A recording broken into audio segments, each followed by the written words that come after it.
guys, good morning and welcome back to the channel.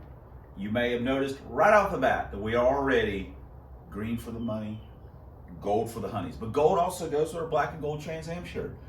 So I'm trying to match. I am wearing blue shoes. So as Teresa pointed out, I got some of it right, but as usual, not all of it. So boom. Also in this cup is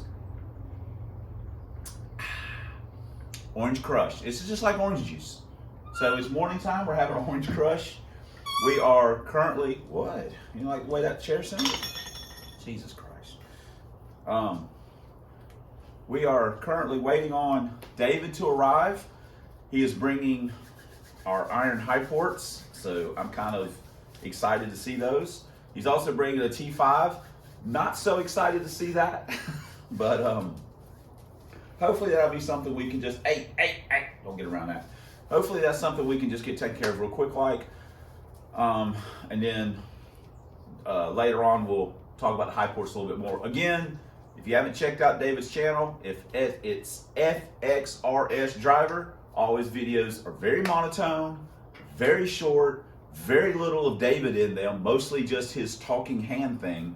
But there's some, again, good info and things that we are doing behind the scenes and stuff like that. And also, David is just a tinkerer. I mean, he's never worked at a machine shop. He's never done it for a living or been trained or anything. Everything that he does is things that he has learned from internet reading.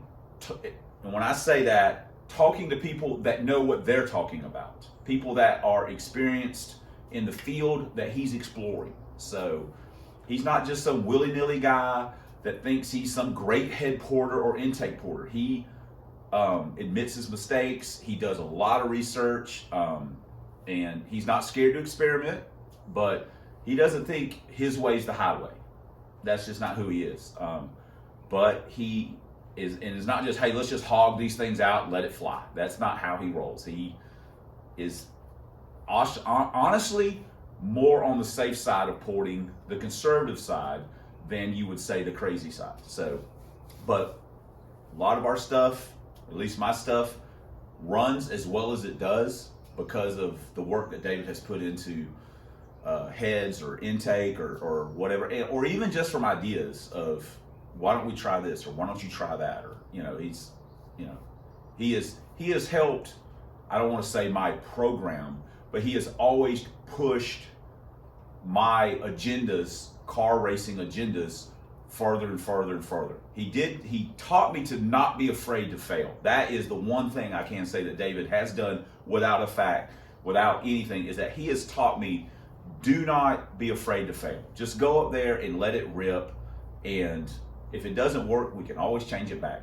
It doesn't matter what anyone in the stands thinks. It doesn't matter what anyone on the fence thinks. And it doesn't matter what the guy in the other lane thinks. It only matters what you think and if you're getting the result that you want.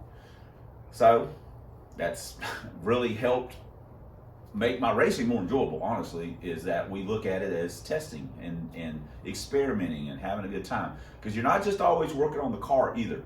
You're always working on yourself as a driver. So you have to, I say you don't have to, but I try to keep that in mind, that you're only as good as your last pass, and you're always trying to be better as a driver and also kind of as a crew chief within your own little realm of what you can do with adjustability. So, but I do focus on the driving part, try to a lot.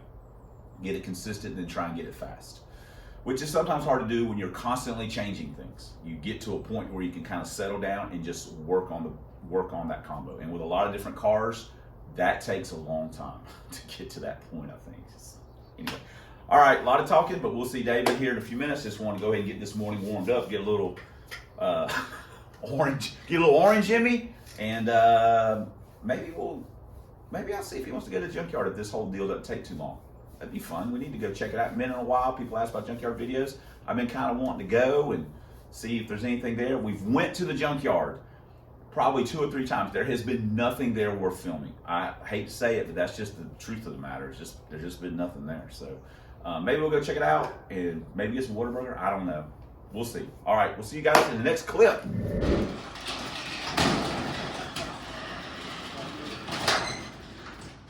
Man, we ain't seen this thing in a while. Not the head, this thing. Yeah. Like running and driving, kind of. Driving it. To work? Yeah. For the record, he lives like 1.5 miles from work. 7 miles. 7 miles. Man, what'd you get relocated to Space Force? Look at this. This race car, this car is literally gutted. It ain't got no passenger seat in it. Ain't got no rear seat, ain't got no rear carpet. I don't know, guys, you tell me. There you go. My token donation. To Rob Zombie? Can I just apply that with my hand? I mean, you can probably just dump it out on there. Oh man, that sun ain't no joke. Yeah, that's right. All right, let's we'll clip this off so we can get this stuff moved around, get it in the shop so I can let the dogs back out. David brought his transmission over. He's having some issue with it shifting into fourth. It's a quality production around here, David. I know what you're used to, but okay, he was having some problems with it shifting into fourth, and so brought it over, poured it apart. Thought maybe synchro was bad. Poured it apart, and to be honest, synchro's not great, but there was extenuating circumstances. You probably can't see this. Face of this is worn pretty good. This is a good one.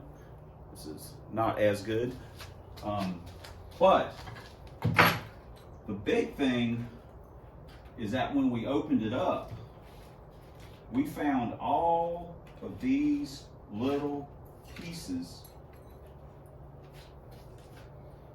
and the thrust had come apart.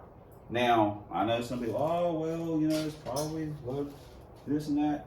There's no wear on the spacer ring, nothing. It's just, it was weird. I have personally never seen that, so that's why we're kind of showing this. I haven't done a ton of transmissions. Sure, there's T5 guy out there seen them all. But that was weird. It could have just been something faulty. I don't shim them crazy tight. I mean, shim them tighter than normal, I guess, but it's odd. So, but we're gonna just put it back together. Everything looked pretty good or acceptable, in my opinion. I told David I'd run it. He believed me. I would run it, but so we're just going to put this back together with a thrust, and we're going to put this other synchro out of one of the other transmissions that we know was shifting good, and we'll be on our way. But I just wanted to show that because that was the only thing that was wrong with it. I mean, it's a lot wrong, but it was just odd that happened. So everything else worked fine. 1, 2, 3. Just had a pause a little bit going into fourth. Other than that, it was fine. Yeah, but yeah, I had a little slicky slack in there. It's just, I don't know. And there was, and the other thing too is a lot of the pieces were all contained in the slider and in the input. It wasn't like it was all in the bottom of the transmission. And he said there was obviously some silver in the fluid, and there was some particles in the bottom of the case, but the bulk of it was captured. It's just odd. I've never seen that, so I thought it was kind of not cool, but interesting. So, all right. Now we're going to put it back together. Hang on. Hey. You know what'd be handy right about now, David? Little impact. Oh! Okie dokie. Oh! You know what? Hand pup's got mouths to feed. I can't put him out of a job. I mean, what, a 1/4 inch impact? Handy. Hand puppet is like a 1/4 inch impact and a feeler gauge all in one. Ask Michael. A feeler gauge? About it being a feeler gauge. It's fell him a few times. Hand puppet's got a hold of him. Yeah. This is a gratuitous plug for a 3/4 inch, 3/4 inch, a 1/4 inch impact. Hey, we're building transmissions in diesels. Yeah. In trucks, semi-trucks. No. Johnny's got a 3/4 inch impact. He said he can snap lug nuts. If you put it the wrong way, snap the 1/2 inch lug nut. Right off. Wow. That's a good deal.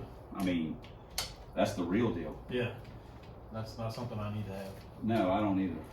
I only bought an impact because of the track. You know, I've changed all 4 wheels and tires for so long. Yeah. And Larry came over. Kevin's Larry Meacham, dragster. Yeah. And he goes, name dropper. Hey, local guy. Local guy. And he's like, do you change those every time you're here? All 4 of them with a lug wrench?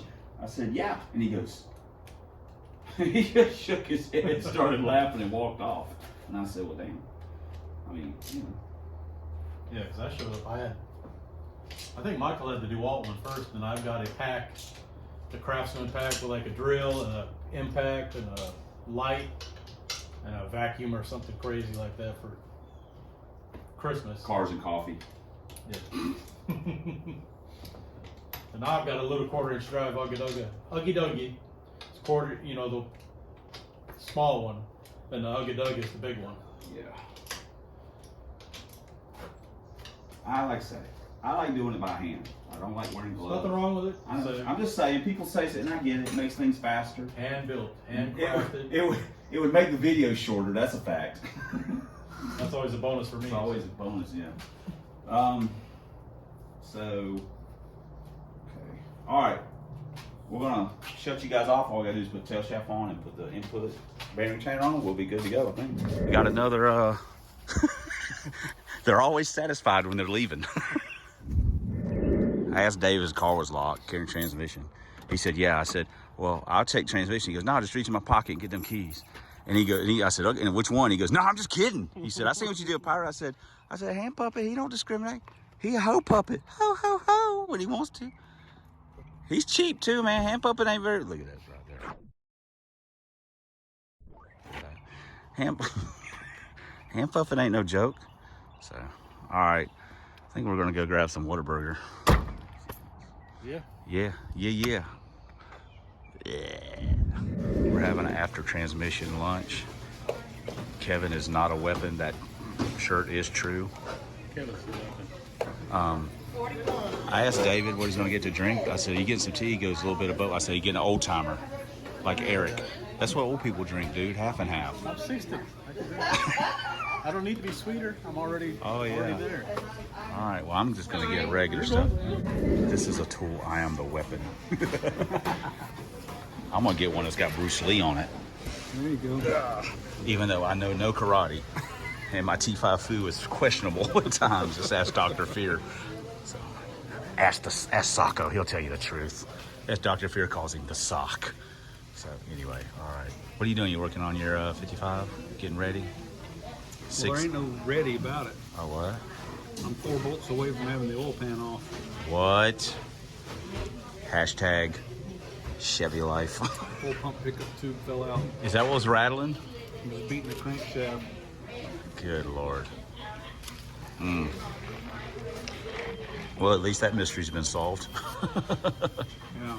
So, all right. Look, Kevin, he's already eating. He didn't even wait on us. You didn't get no fries or nothing? You just got hamburger? So, Kevin, the oil pump pickup was banging around in the oil pan, hitting the crank and everything else. And then when we made a pass, he said he heard something hit the full board where I thought it might have been my car. Something fell off of it, but it wasn't. Now, he said the horse torques broke the motor mount or something, and it also snapped the throttle cable. Now here's what happened. The other thing you should probably check, what that noise was him trying to stick his foot through the floorboard because he saw Pro Stock coming. And he hit it so hard that he snapped the throttle cable trying to push his foot through the floor. Now he probably Flintstone the car. It's probably got a damn dent in the floorboard. That's what I thought. He slammed it in subconsciously. He didn't even realize he did it until he did it. But I know one thing, right when I was getting at the finish line, I was doing this, just watching. I'm like, he's coming. Okay, wait, while you guys weren't looking, I got back from lunch. Hey, seriously, man, I know. I'm dirty. I can't brush. I can't rub. We got back from lunch. We put the gear oil in, the rear end. We threw the test slicks on. We also bolted our 750 back together with a 4.5 power valve. Never forgot about that. We rejetted it back where it was. And we got our little linkage kit on, but we didn't go 1-to-1. I wanted to try it progressive first. I'm just fiddling with it, so I wanted to see it was okay. I double checked. We have wide open throttle. We're good to go. So the 750's on it now. Got 650 on standby in case things don't work out. So I guess we're gonna take it for a test drive and see what's what. Oh, they heard I was going. Not great, but it is better.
That's the end of yet another fantastic video. Again, I want to give David a big thanks for tweaking on them high ports. I didn't show them. We'll show them like maybe in the next video or something like that, which I think would be pretty good, because we're gonna, if everything goes good tomorrow, we're gonna start swapping to the yee-yees.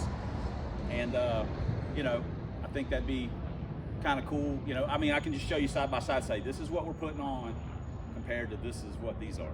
So, but we got David's transmission hopefully fixed. That was a very odd situation. I've never seen that before, but you know, that's the great thing about working on stuff. You see stuff, you don't really know what caused it, but at least we found like a problem, because he's like, it just won't shift. It's weird shifting in fourth. And well, obviously it's got, you know, but it was nice finding, oh, well, there we go. So we got our gear swapped. Sounds super quiet. Everything seems good in it. The transmission, you know, third gear's a little zingy. Just normal driving and racing, that ain't no big thing. I ain't even worried about that.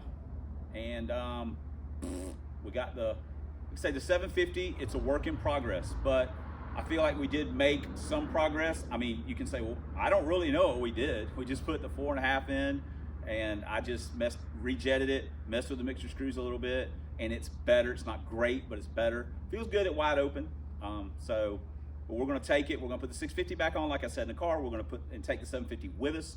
We'll make some passes with the 650, and then we'll bolt the 750 on, and you know, see how it works. I do need to look at the linkage on the 650 and make sure, you know, because we were not like 128% wide open. So anyway, a lot of work. You know, we got a lot of work to do. We got stuff going on. I haven't put up if you guys want to State of Union video yet. If you do, that'd be great. I can just kind of lay out what's going on in one video. So, but yeah, I like this little car. It is a lot of fun to drive. I mean, it's so simple and runs good, man. This is like, for me, this is like the epitome of a good time in a car. So, Hand Puppet, hats off, great job. Thanks for commenting. Thanks for subscribing. It's subscribing, of course. Thanks for subscribing. Thanks for all the ways you guys support the channel. We certainly appreciate it. Couldn't do it without you. Especially, thanks for watching. And until next time, on the Substandard Leader and Fox Body videos, on this here man's YouTube, one and only Lincolns and Ford drag vans. We'll see you guys in the next vid, which should be a TNT. So let's, fingers crossed for me. Well, fingers crossed for him.